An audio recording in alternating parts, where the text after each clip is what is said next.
think number one, we got to take our hats off to Alabama State. If there was a team ready to play, they was ready to play on Saturday night. It was a big game for them. They had groundbreaking ceremonies on the campus for their new stadium. They had Grambling coming to town, and what a better way to get off. And they certainly was the team that really wanted to win this football game. And we was fortunate enough to be in a 10-10 tie with 9 minutes and 55 seconds left in the game, and we still had played a really, really poor football game offensively.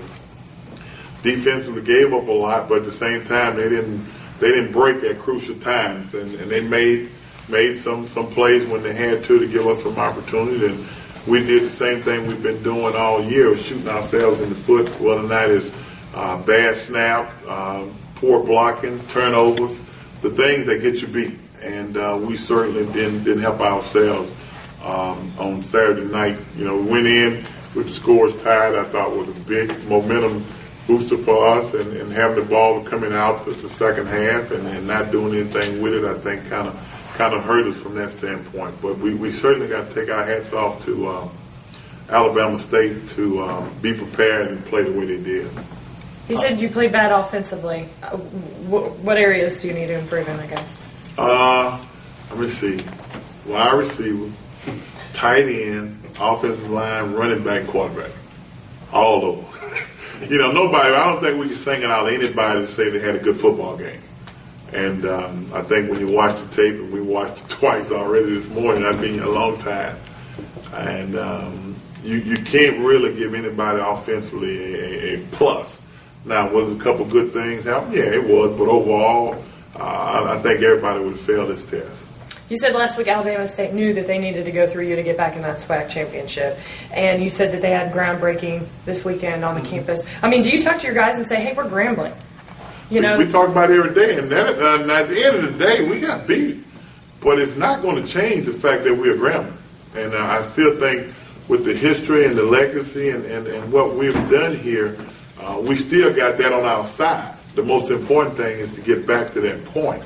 And it's going to take some work. I said that in the spring. You changing a whole new culture and a whole new staff. And no matter what happened the last few years, the people who made it happen the last few years, do we like to have had a Frank Warren and a Cornelius here? Yeah, but they're not here. So we got to roll with the punches. So there's going to be some days like we've had the last few weeks, and we got to deal with it. Talk a little bit about getting back on track this week at home.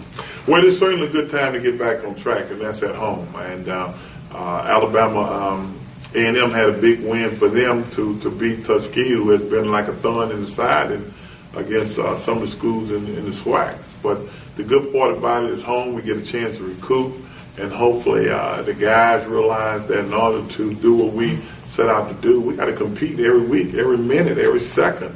There ain't no time to let up, and it ain't over until it's over. Do you think there's going to be an emotional boost being here actually in your own stadium? I would like to think it'll be an emotional boost, but at this point, I don't know whether the emotion is going to help us as much as going out and play the way we think we're capable of playing. I think we got to leave the emotions out of this thing and play football. The emotional part, I think, was the early season when we played up in Shreveport. We should be past the emotional part of it and go out and play like we capable.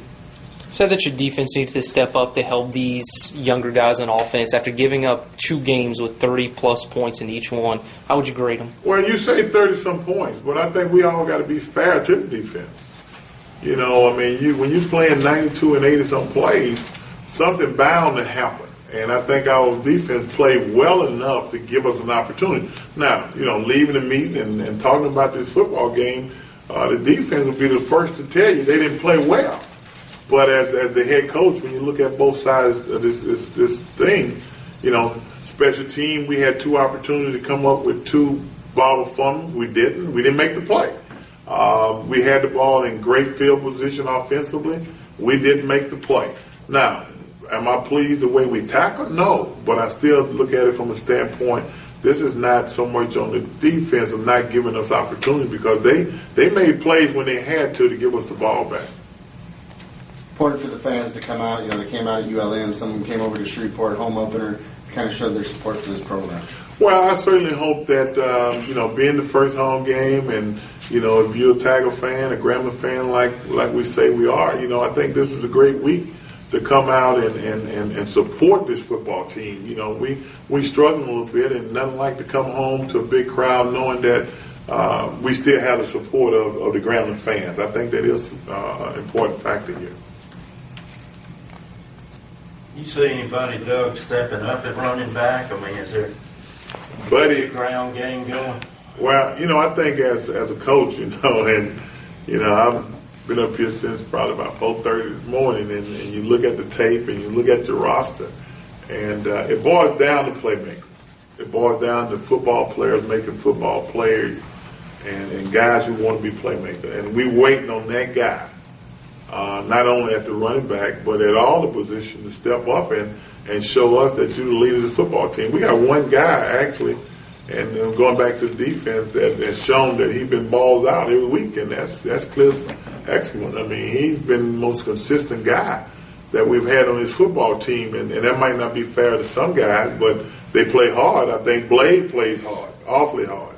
But at the same time, at the end of the day, Cliff always come out. And we're looking for, about 5 or 6 more guys who say, I want to be like Cliff. What are some of the things Cliff has done to catch your attention of standing up? I don't know how many he got, Rod. He got over 40-some tackles, right?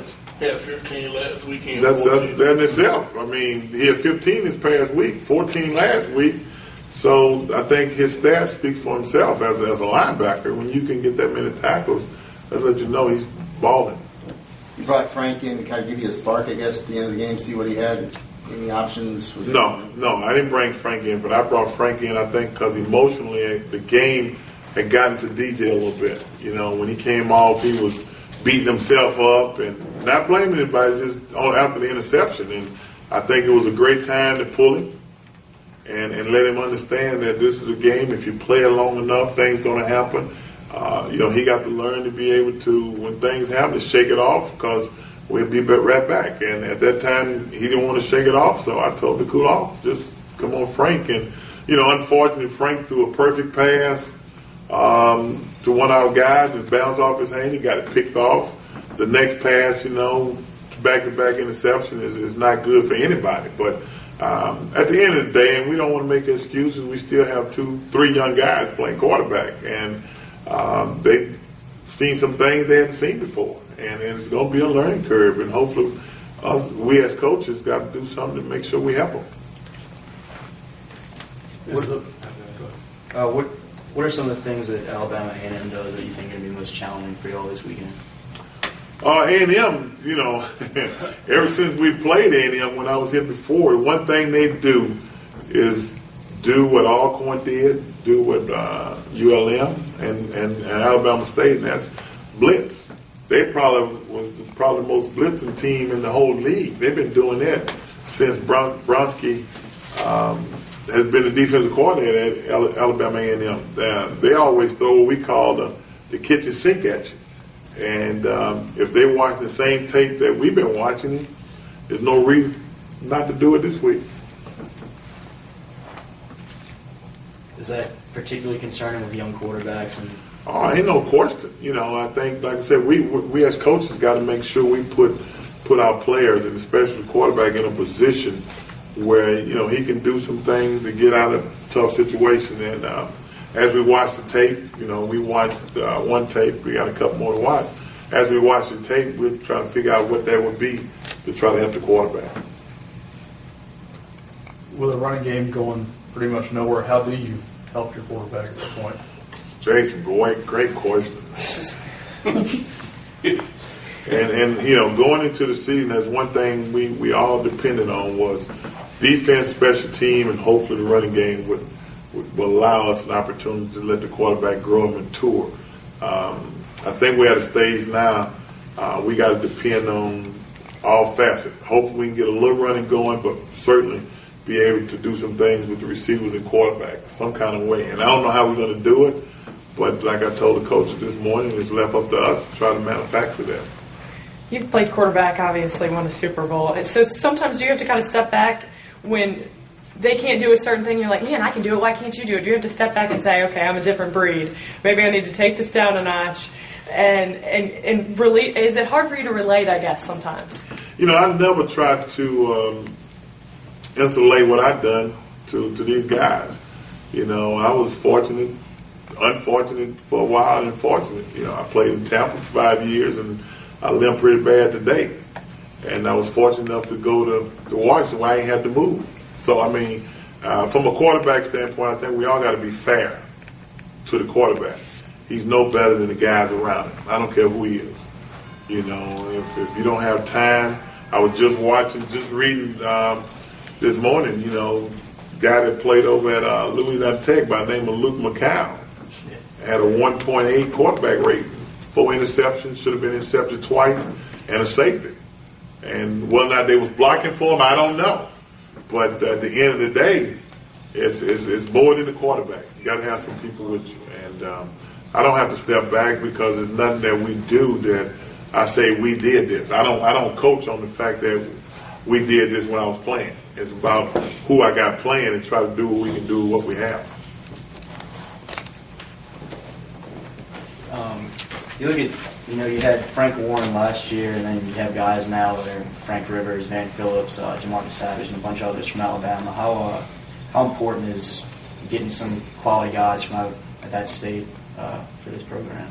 Well, I think we got to be realistic here now. Since the Buck Buchanan left Birmingham, Alabama has been good to Grambling as players. I played with a guy by the name of Robert Taylor, probably one of the best linebackers that we've had from Alabama. Andre Robertson has done probably the best job of anybody recruiting for Grambling has ever done as far as getting good players out of that state to play for us. And those guys is no different than what we're doing today. Now, at the end of the day, we just can't depend on Alabama. Mississippi is next door, Texas is down the road, and certainly Louisiana is here. And I'm not going to blame. It's like I say, it's a marriage with some step guys, and we got to shape them. Sooner or later, if you feed them long enough, they'll start calling you daddy. And we got to get to that point they believe in what we're doing, and doing it the way we like for it to get done. With your running game going nowhere and your quarterback is being hassled time after time, what does that say about your offensive line? It seemed like the offense going nowhere, period. If the quarterback can't throw it and the running game can't run, we going nowhere. But like I said earlier, as coaches, we got a job, and we got to find a way to fix it some kind of way. Coach, you mentioned getting here at 4:30 this morning. Obviously a grind. Are you enjoying? Oh no, I wouldn't take nothing for the job I have. It's just that after the weekend you don't sleep well. Any coach in America who can sleep well after the display that we put on Saturday probably don't need his job. And my wife think I'm crazy, but it is what it is. And you're sitting up in the bed at 4 o'clock because you're trying to find a way. And you're playing everything in your head. You're trying to find out what really went wrong and what you can do to fix it. And you try to beat everybody else here because you want to let them know that you're concerned about this football team.